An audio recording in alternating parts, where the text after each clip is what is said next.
En el aire de Radio Uruguay, inventamos entre todos la máquina de pensar. Acompáñenos en un viaje a través de los universos que vibran dentro de los libros. Bienvenidos al corazón de las palabras. 19:59 arrancamos aquí este lunes con Nano en control de emisiones, con Gustavo Germán en la puesta a punto, en una semana, amigos, que vamos a dedicársela a un escritor uruguayo que está en actividad, que está en producción. Me refiero a Iber Conteris. Es un escritor nacido en Paysandú, pero bueno, se crió, hablaremos con él mañana, se crió mayormente, creo yo, en Montevideo, y también ha tenido una trayectoria internacional, ha vivido mucho en Estados Unidos, en otros países. Hablaremos estudió en Buenos Aires, la secundaria, en fin. Hablaremos con Iber mañana, y tiene una extensa obra, ¿no?, que comienza su primera publicación en el año 59, nada menos, 1959, y continúa hasta ahora, ¿no? Mañana hablaremos de su último libro, que es un libro de ensayo en torno a la escritura sin tregua, Mario Benedetti y el Uruguay de hoy.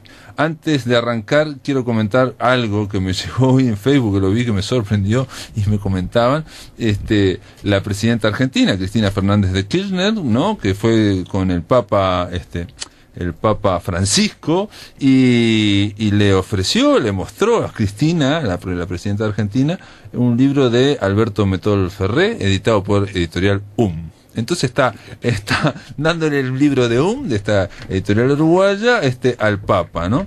Y obviamente la gente de decía, no es Photoshop, no está armado, ¿no? Es así, es esas cosas que aparecen sorprendentemente, porque los libros, y eso es algo que ya he aprendido hace mucho tiempo, caminan de una forma increíble, caminan por un lado, caminan por el otro. Se trata de una obra clásica de Alberto Metol Ferré, que fue editada, creo que el año pasado, por por esta editorial uruguaya.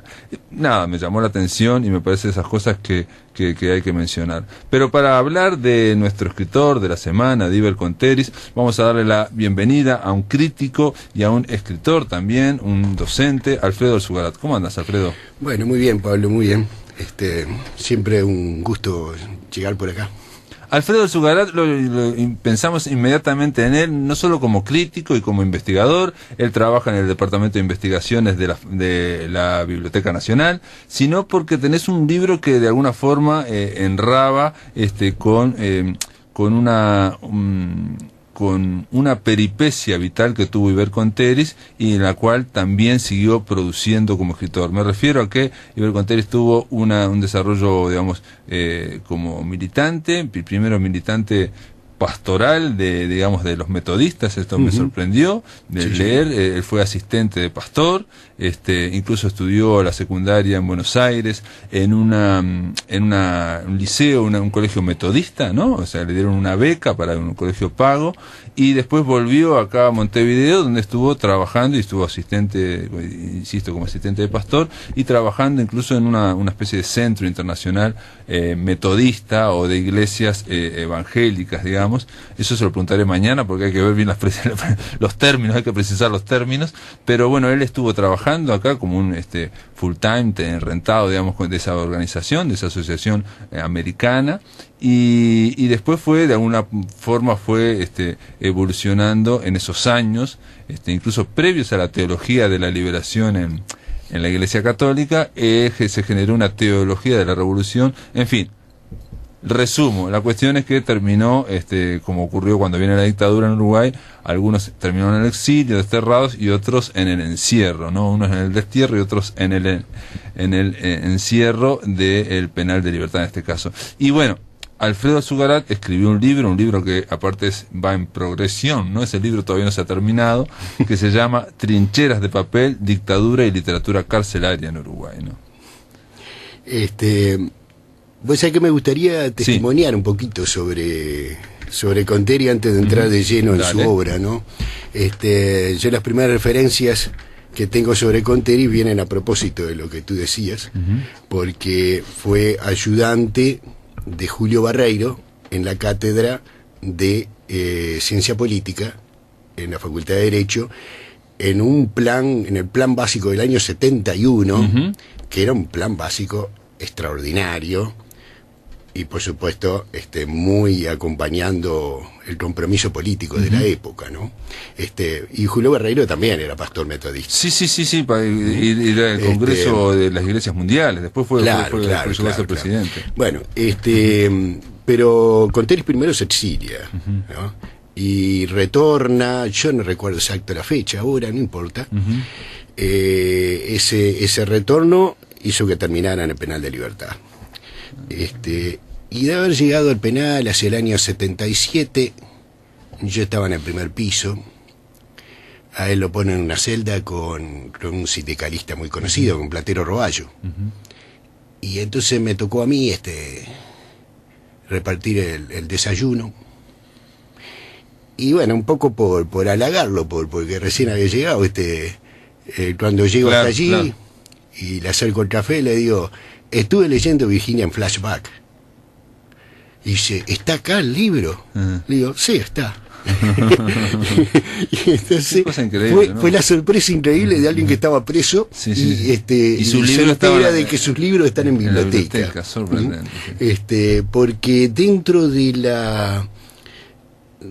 la censura, que nunca tuvo una normativa rigurosa, o coherente, digamos, dentro del país, adentro cualquier del penal, cosa podía ser posible. Increíble. En la biblioteca del Penal de Libertad sobrevivieron los 13 años, sobrevivió Rodolfo Walsh, sobrevivió Haroldo Conti y sobrevivió Iber Conteris. Sorprendente. Se prohibió Víctor Hugo, Marcel Proust, pero sorprendente, estos autores. Pero aparte estos autores, digamos, en el caso de Rodolfo Walsh o Haroldo Conti, que no estaban, digamos, no circulaban afuera, en Uruguay están con claro, claro. O sea, estaban prohibidos o censurados afuera y adentro es increíble. Pero eran nombres que al parecer a la censura no les decía mucho, ¿no? Es decir, una censura que no conocía nada, ¿no? de literatura, ¿no? Momento, claro, conocía así un Benedetti, una y no era eso, es lógico, ¿no? Pero, esas cosas raras. Y bueno, y así fue como lo conocí. Y lo otro interesante, él tenía arriba de la mesa de hormigón que había en cada celda, una hoja con una enorme cantidad de versos, manuscrito, ¿no? Que me extrañó también. Después, con el tiempo, supe que eso era una versión de la Dolonía, un capítulo de la Ilíada, que él había reconstruido en un cuartel. Y bueno, la tenía ahí arriba de la mesa, no sé si iba a seguir trabajando con eso. Eso debió ser por el año 77. Después a él lo llevan al poco tiempo al cuarto piso, a mí al quinto y nunca más. Pero Conteris dentro del penal es una peculiaridad en el hecho de que era en un mundo donde muchísimos estábamos haciendo ejercicios de aprendizaje, si vos querés, con la escritura. Él ya era un escritor profesional, reconocido, claro. Publicado y con sus obras de teatro, digamos, por el Galpón, digamos, ¿no? O sea, con una trayectoria como dramaturgo, digamos, hablábamos fuera de micrófono, otro se podía comparar sería Mauricio Rosenkopf, pero después los otros escritores que nacieron o se desarrollaron en el Penal de Libertad no eran todos tan conocidos. Claro, había algunos más con libros publicados, pero primer libro y todavía. Claro. Bueno, Miguel Ángel Olivera, claro, es un caso, claro. Pero es poeta, digamos, la poesía no se lee tanto y había publicado bastante, ¿no? Sí. Sí, en Punta de Rieles pasó la disca Trastelvecchi, no olvidemos, ¿no? Bueno, pero Rosenkopf para nosotros era inaccesible, pero era un rehén de la dictadura, y entonces el escritor profesional en el penal era Iber Conteris. Indudablemente. Y estamos hablando de que gente presa, digamos, presos que se dedicaban básicamente a leer también. Bueno, muchos lectores. El que no era lector se hizo lector. Y capaz que es un atrevimiento, pero con el correr del tiempo he terminado de comprender que el penal era un enorme taller de lectura. Claro. Taller sin dirección, ¿no? Pero todo el mundo leyendo, claro, comentando. Sí. Y esto es importante porque la escritura de Conteris tiene mucho que ver con la lectura. Es decir, la escritura en la cárcel de Conteris tiene mucho que ver con la lectura, porque la estrategia narrativa de Conteris es la del bricoleur, la del tipo que recicla, toma lo residual y lo vuelve a utilizar, lo reescribe. Sí. De sus lecturas tienen como resultado algunas obras. Quizá el ejemplo paradigmático sea 10% de tu vida. Que la escribió en el penal también. Exacto, ¿no? Claro. ¿Y qué es 10% de tu vida? Es una novela policial donde los personajes son el escritor Raymond Chandler y su protagonista, Philip Marlowe. ¿Y de dónde surge esa novela? Surge de haber leído toda la obra de Raymond Chandler en la biblioteca. No solo la de Chandler, también la de Ross McDonald, la de James Cain, Hammett también, sí. Dashiell Hammett, por supuesto. Él es muy hammeteado también, pero... De todo eso, y entonces es increíble porque en 10% de tu vida vos podés encontrar direcciones que pertenecen a otras novelas de Chandler, cruces de calles, hasta matrículas de auto que pertenecen a otras novelas de Chandler. No, es un reciclaje. Incluso uno lo lee esa novela, que está muy bien, aparte está hecha no solamente como un homenaje, sino está hecha con el estilo de Chandler, ¿no? Exactamente. Bueno, porque Chandler también era un bricolero. Un estilo de despeso que es muy bueno de Chandler, que te lleva, y uno cuando lo lee ve que una novela que transcurre, no sé, algunas partes en California, o casi todo en California, en calles, en calles de palmeras de Hollywood, de la calle Hollywood, y uno que las ve, esas palmeras, todo, ¿no? Y digo, cuando me enteré que todo eso había sido escrito en el Penal de Libertad, es sorprendente. Claro. Es la libertad que tiene la literatura, ¿no? Exactamente. Literatura de evasión, decía, te dijo. Literatura de evasión me dijo a mí en un reportaje que yo le hiciera en el año 94 como la única posible en la cárcel.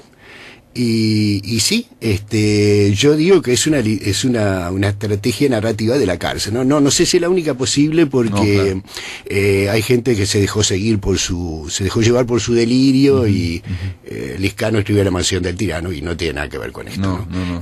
O sea que no estoy de acuerdo en que sea la única posible, pero bueno, así lo entendía él.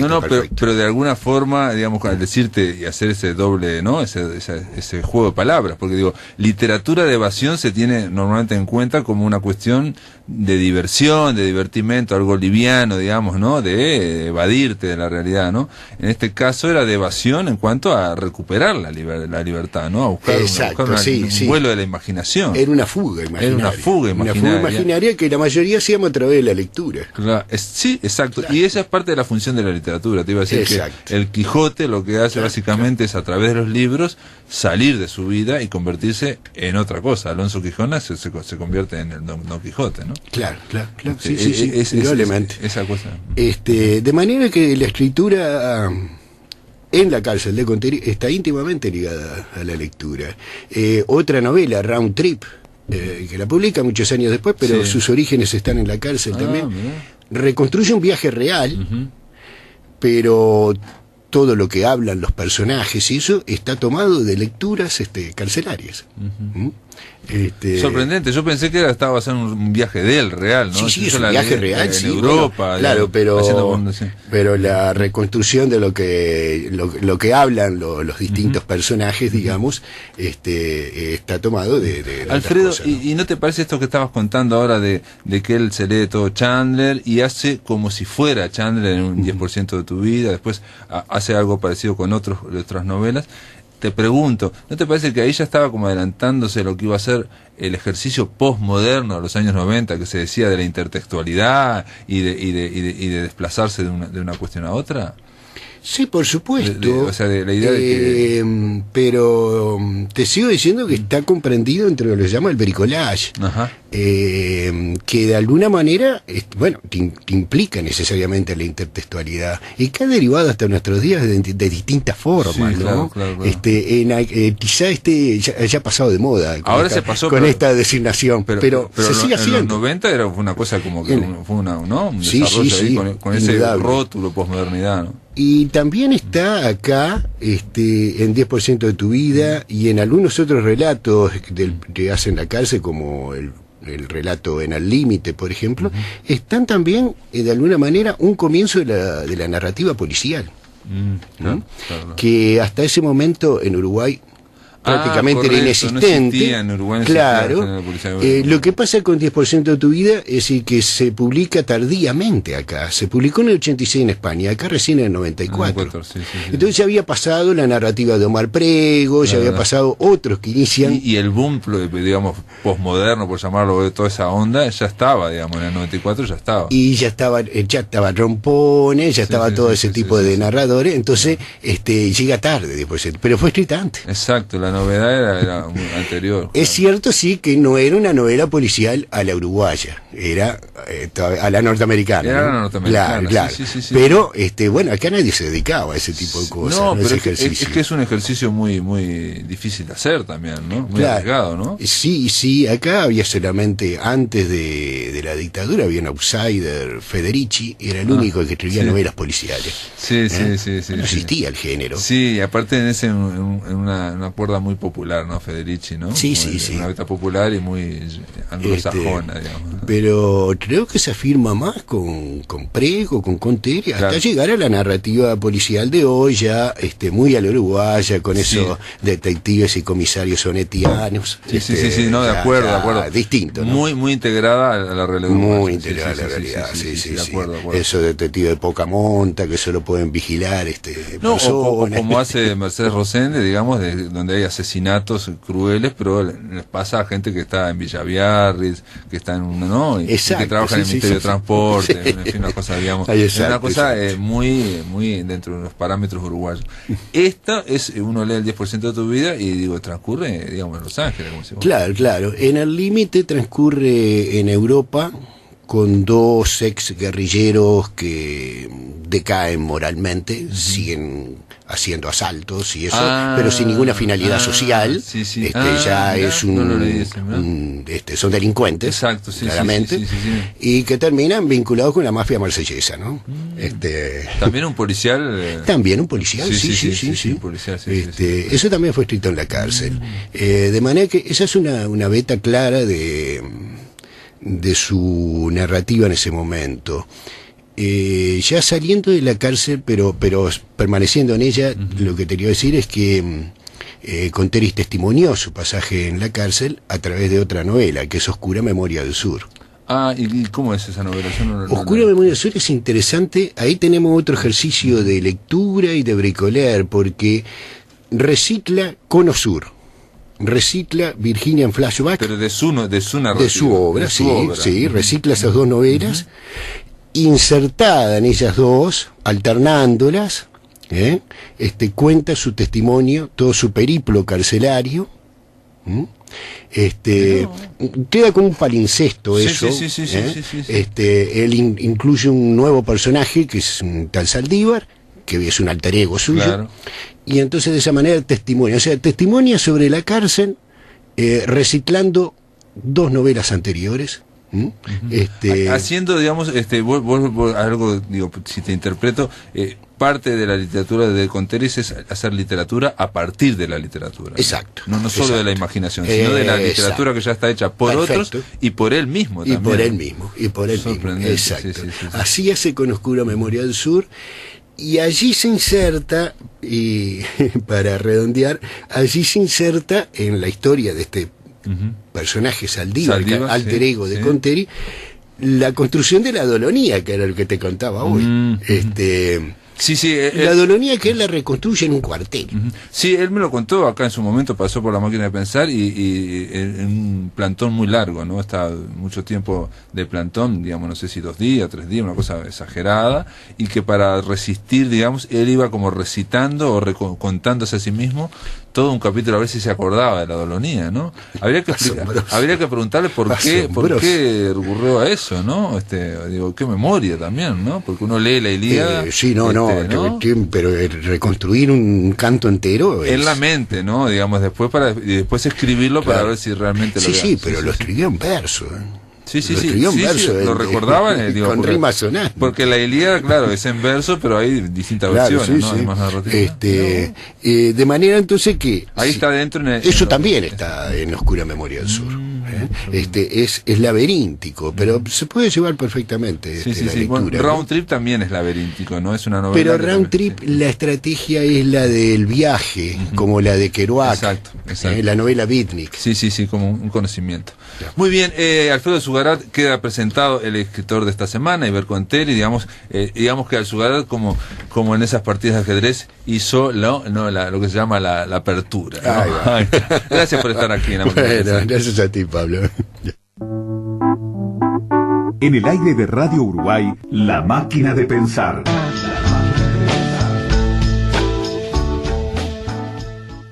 Para hablar y continuar hablando de Iber Conteri, llamamos a Paysandú. Del otro lado de la línea está otro escritor, un amigo, Carlos Callavet. ¿Cómo andás? Pablo, todo bien, buena música, ¿eh? Buena música, la verdad que está para tomarse algo con esta música, ¿no? Sí, unas buenas ginebras. Ajá, una buena ginebra en la casa de Callavet, que la toma congelada.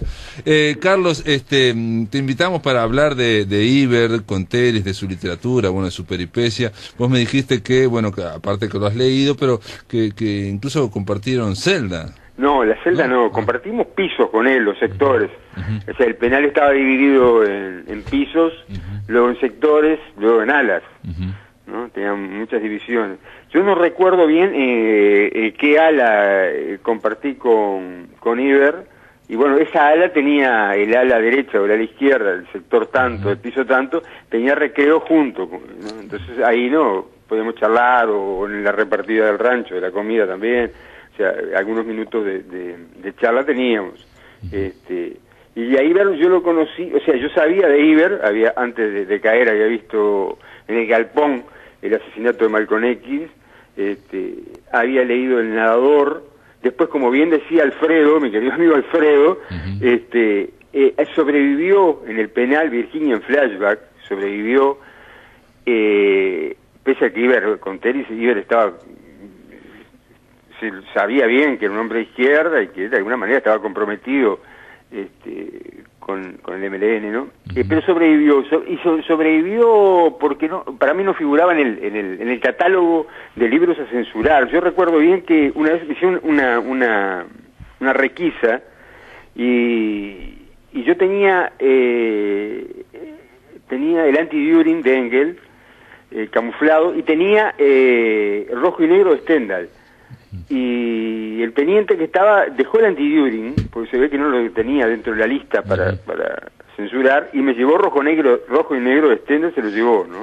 Por la palabra rojo, ¿no? Ah, por la palabra rojo. Claro, ¿no? O sea, Caperucita Roja marchaba ella. Sí, impresionante. Y yo creo que Virginia en Flashback parecía un título y además logiaba, si no, no aparentaba ser sospechoso, ¿no? Además, la cultura literaria de nuestros censores no era muy vasta, ¿no? Claro. Entonces habían hecho una lista de palabras que donde figuraba esa palabra marchabas al espiedo, te llevaban al libro o el libro no entraba al penal directamente, ¿no? Pues ya te digo, lo conocí por allá cuando llegó al penal 78, 79, 80, por ahí, no me acuerdo. Él se comió 8 o 9 años de cana. 9 años, más bien 9 años, salía en 85. Y lo conozco por ahí, ¿no? Él estaba en la celda con un poeta, que Alfredo lo nombró también, Miguel Ángel Olivera. Él estuvo en la celda con él. Y ahí es donde... él empieza a escribir una novela en la cual Chandler es, o sea, el novelista Chandler... Sí, es el 10% de tu vida, sí. Claro, él empieza a escribir una novela con Chandler como personaje, Como personaje, claro. Y a mí en aquel entonces yo pasaba una etapa en la cual estaba leyendo muchas policiales. Entonces le había pedido a mi compañera que me mandara policiales, y las policiales, las mejores policiales, venían autentificadas por Bioy Casares y Borges a través del Séptimo Círculo, ¿no? Entonces, claro. Bueno, entonces le digo, vos mandame alguna del Séptimo Círculo, y mandame el Séptimo Círculo, que es lectura garantizada. Y vos sabés que me manda una novela que se llamaba Al estilo Hammett, me acuerdo clarito, ¿no? En la cual Hammett era el personaje de la novela. Esa novela fue escrita, si no me falla la memoria, por un tal Joe Gores, que era un buen escritor de novelas policiales, por allá por 1975, y después en 1980, también si la memoria no me falla, la saca el Séptimo Círculo, ¿no? Entonces me acuerdo que le comento a Iber en un recreo, le comento, mirá, vos sabés que a otro se le ocurrió la misma idea que vos, ¿no? Y bueno, y ahí estuvimos, yo le pasé la novela, la estuvo leyendo, bueno, y ahí creo que dudó un poco en seguir con la...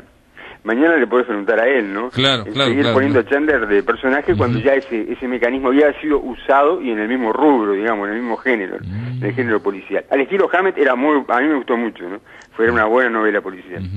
Estoy viendo acá, Joe Gore se llama, y Gore se llama, ¿no? Se llama Hammett la novela, y en esa se basó la película Hammett, aquella que hizo Francis Ford Coppola, ¿no? Con la Freddy película Ford. Sí, con Freddy Ford, se llama Hammett la película, sí, dije por... Pero el libro, me acuerdo, el Séptimo Círculo lo saca con el nombre Al estilo Hammett. Al estilo Hammett, claro. Sí. Acá en Wikipedia estoy viendo que se llama Hammett, ¿no? Y es del año, bueno, tan importante, año 75. Esa es el original, digamos, pero la traducción del Séptimo Círculo debe haber sido más claro, tardía. Más tardía, claro. De todas formas, se requiere o mucho tiempo o mucho riesgo para hacer literatura de un escritor tan famoso como Raymond Chandler, ¿no? O como Además es un escritor, Chandler, que escribió sobre cómo escribir. Sí. Que ya te estaba cortando las patas de entrada, ¿no? No, el penal era, Libertad era... Yo lo escuchaba a Alfredo ahora, ¿no? Yo creo que también Iber fue el primer... yo había conocido a Paco Espínola por razones familiares, ¿no? Pero Paco me parecía más alejado, ¿no? La bohemia de Paco. Iber se vinculaba más con lo que yo entendía que era un escritor al estilo Hemingway. Un escritor profesional, Era un hombre de 40 años, buen deportista, muy buen deportista era Iber, ¿no?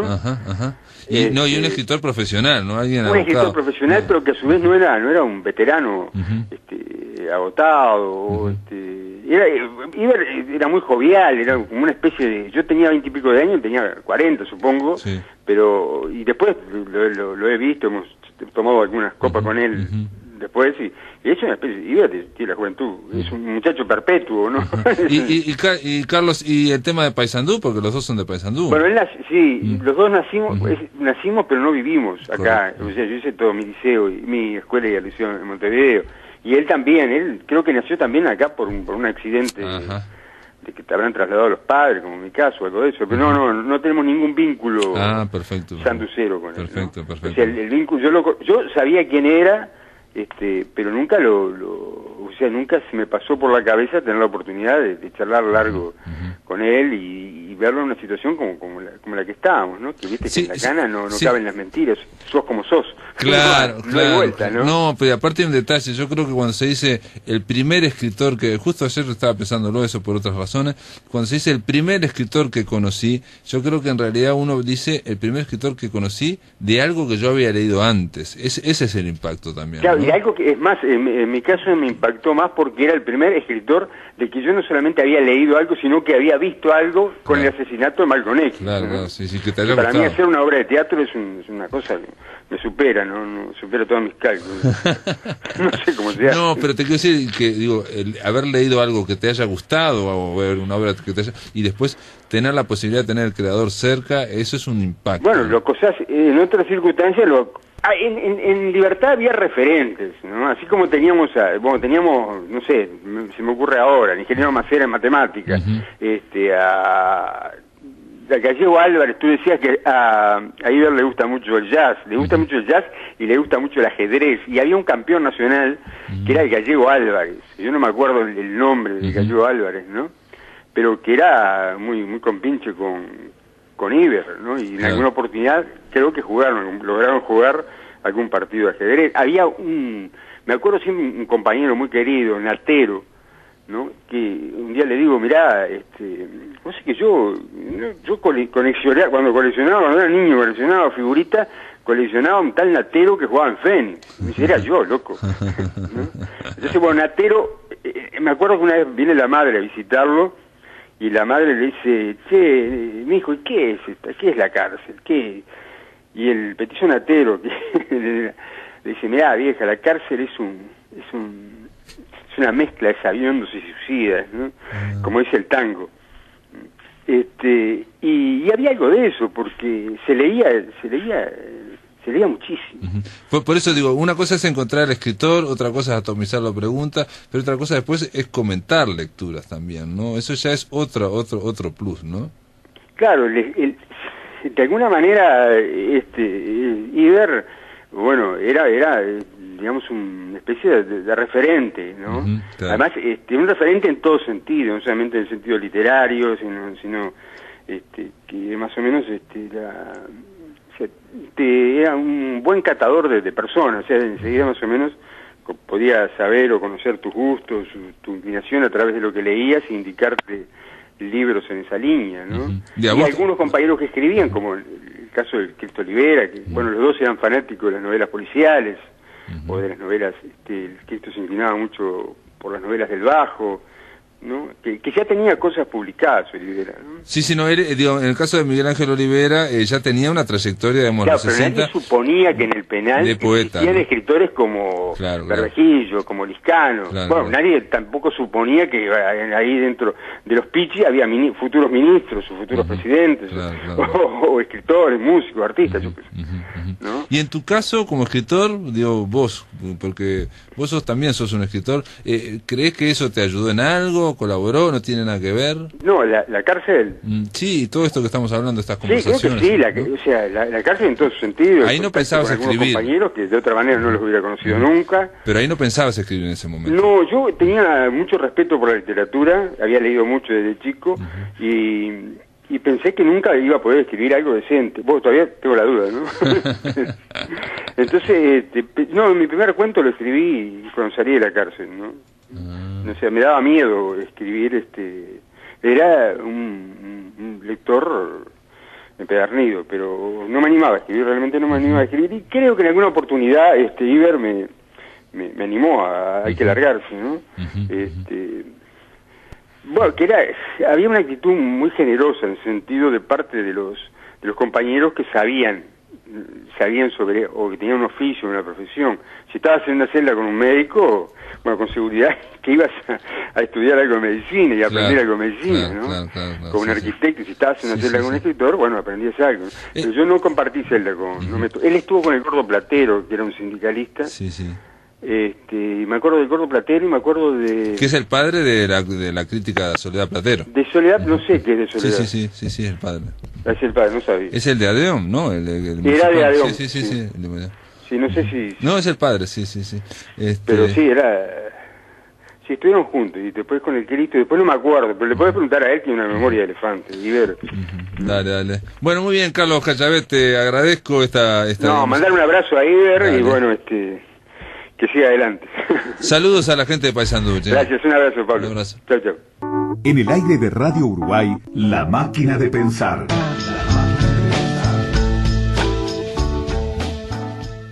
Muy bien, gente, continuamos en La Máquina de Pensar, vamos en el tercer bloque, llamamos a Fraiventos para hablar con el poeta Javier Dos Santos. ¿Estás ahí, Javier? Hola, Pablo, buenas noches, acá estamos. ¿Cómo andás? ¿Bien ustedes? Bien, pasamos de Paysandú a Fraiventos, a la perla del litoral. Javier Dos Santos, Lo último que se pierde es el último libro de Javier Dos Santos, poeta, editado este libro en Ático Ediciones. Has publicado, entre otros, Morir esperando en el 2007, Desde el jardín de Anubis, y junto al poeta sanducero, Mario Sarabí, y Perdón absoluto, que estuvimos hablando hace tiempo, editado también en Ático Ediciones, y ahora andás con Lo último que se pierde, en una tapa verde. Sí, exactamente. Esa es la idea. Lo último que se pierde... Digo lo de verde porque también se habla de verde esperanza, ¿no? Exacto. Si lo último que se pierde es la esperanza, no podía ser de otra manera. Claro. Que la tapa tuviera al menos alguna relación de imagen. Y está hecha por tu hermana, Constanza Dos Santos. Está hecha por mi hija. Ah, tu hija. Mi hija de 3 años. Espectacular. Sí.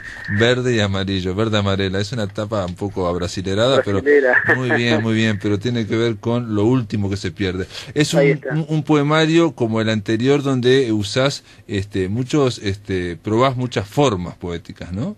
Sí, generalmente es una característica que trato de buscar más que nada porque me gusta experimentar y porque me gusta sorprender. Trato de no ser no ser reiterativo. Y y lo que justamente hice y deshice muchas veces en los poemas para ver la estética que podría lograr, y me gustó cómo quedó. Terminó siendo poema en prosa, o prosa poética, y el resultado me gusta, está bien. Lilian Toledo plantea acá en la contratapa algo de como que hay una cualidad oscura en en este libro de poesía, como que hay algo que está, digamos, una oscuridad en los versos, dice ella. Yo lo que veía también es que muchas veces hay una oscuridad parece como que estuviera el poeta hablando con su sombra, ¿no? O sea, dentro del poeta hay una sombra también, ¿no? Sí, es como que tampoco nunca me deja la oscuridad a mí, dentro de lo que es la poesía. Si bien se viene logrando una cierta luminosidad de a poco con el paso de los años, la oscuridad, entre comillas, o esa característica maldita que siempre me catalogaron, nunca deja de estar presente, porque creo que es una característica propia y hasta capaz que inevitable, una necesidad interior también. Y tal vez sea una característica de todos también, ¿no? Que en este caso es el poeta vinculado, está en contacto con partes, con zonas, digamos, que por lo menos la voz lírica de este libro está en contacto con zonas que no son las políticamente correctas, no son las más buenas, las más luminosas, sino que son zonas oscuras, como dice Lilian Toledo. Y hay un poema que ahora no me acuerdo, pero bueno, no sé si lo encuentro, que especialmente me gustó la forma en que está hablando con el poeta y la conciencia del poeta, ¿no? Dos voces, dos voces. En la página 55, ¿no? Ahí está, sí, justamente. Eso es lo que tiene, digo, justamente, como un desprendimiento, una dualidad que busca una respuesta que probablemente no la encuentre también, ¿no? Es un ida y vuelta. Y está bien lo que vos planteás, porque es cierto, digo, esa parte, como lo dijiste, me gustó, que uno siempre busca no ser políticamente correcto, precisamente. Bueno, pero la sombra, supuestamente, digo, ahora estoy hablando de la sombra como un concepto más, de Jung viene, ¿no? O sea, la idea que está el yo, digamos, está la personalidad, pero hay una zona oscura que no conocemos de nosotros, que también es la parte, digamos, donde está, digamos, como si fuera el sótano donde está guardada toda la mercancía más jorobada, ¿no? Claro, y uno tiende a buscarla porque como un ejercicio de autoflagelación, buscar, ¿por qué no?, lo negro que tenemos, lo más oscuro, sacarlo adelante, sacarlo a la vista, y capaz que hasta sea una forma de exorcizarlo, ¿no? Exacto, sí, una especie de terapia, o por lo menos de quitarle dolor o quitarle fuerza, presión a esa parte, digamos, a hacerla más consciente. También hay otros, digamos, hay uno que se llama Oros y Barro, también, que me gustó, digamos, y que yo creo que también habla un poco de esa parte, de esa zona oscura, ¿no? Es decir, no, y te iba a decir esto, nada más te iba a comentar esto, y después te voy a pedir que leas alguno, porque esto de hablar de poesía es bravo también, ¿no? Que me pareció una resonancia a León Felipe. ¿Vos lo has leído, León Felipe? ¿Te gusta? ¿Te interesa? A León Felipe lo conozco, pero he leído cosas sueltas. Nunca he podido leer un libro completo. No, Todos, todo. El poema se llama Todos, todo, y me resonó un poco a esa cuestión media como de profética o de grito, de ¿no? ¿Quién será salvado entonces? El público, la audiencia, los negligentes. ¿Habrá secreto entre nosotros?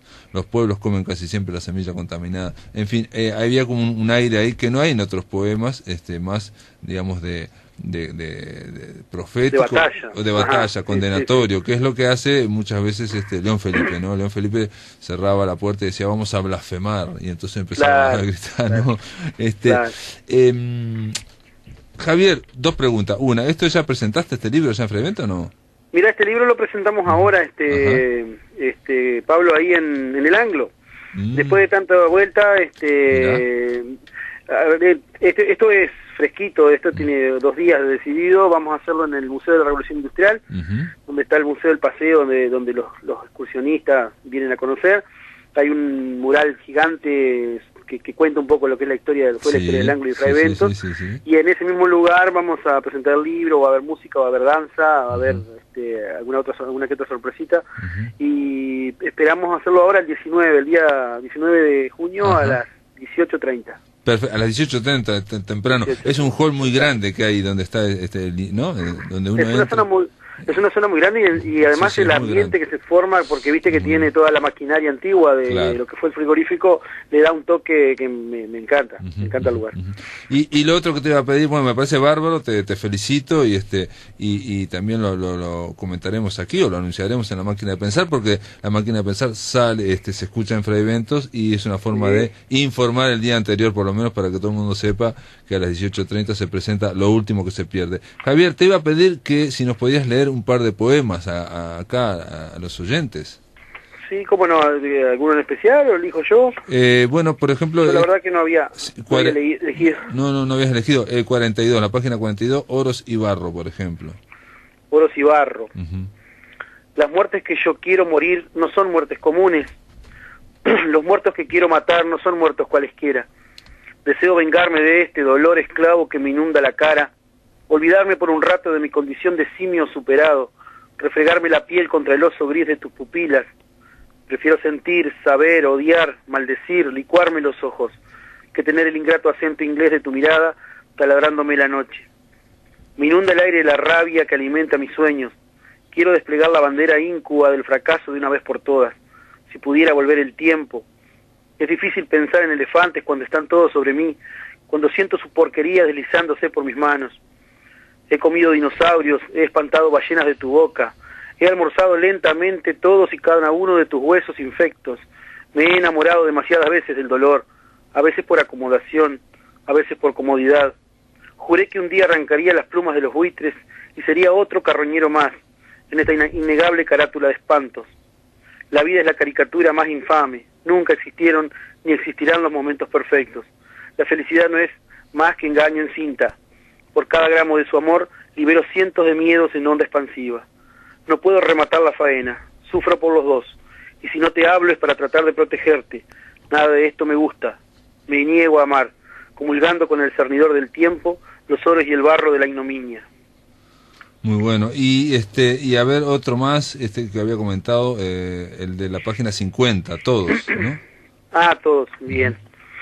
Todos. ¿Y quién será salvado entonces? ¿El público? ¿La audiencia? ¿Los negligentes? ¿Habrá secreto entre nosotros? Los pueblos comen casi siempre la semilla contaminada. Todos hemos viajado en distintas direcciones. Todos conocimos el ombligo del mundo y no nos asustamos ni nos sorprendimos. Todos hemos comido puerro aunque no lo conozcamos y hemos masturbado al inconsciente inconscientemente. Nos hemos lavado la cara muchas veces con alcohol blanco.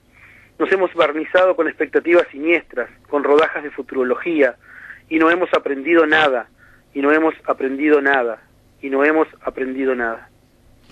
Muy bien, Javier, y también hay le dedicás un poema a Mario Sarabí, un poeta con el que tuviste un proyecto, y bueno, en su momento caminaron juntos, y no sé, oficio de poetas. Tuvimos desavenencias también, como yo todo, lo sabía, por eso te lo preguntaba, sí. Como todo, ahora está todo bien, no estamos comunicados por la distancia, pero sí tenemos cada tanto algún mensaje o alguna comunicación, sobre todo consultándonos cosas y hablando de todo esto que nos gustaba tanto hacer cuando estábamos más cercanos. El oficio de poeta sí se lo dediqué y es un poema bastante, no viejo, pero tendrá sus 5 o 6 años, y fue un momento especial en que nuestra relación era muy amistosa y muy productiva. Sí, porque ustedes llegaron a hacer en Cautovería, desde el Jardín de Anubis, y después Sarabí tenía como una trilogía ahí de novelas cortas que sacó ahí, que yo leí una o dos que me gustaron mucho, después la tercera no pasó por acá. Javier, y para la presentación va a estar, obviamente va a estar el taller literario de Fray Ventos, obviamente te van a estar apoyando, ¿no? Los lobisones, ¿no? Lobisones se llama.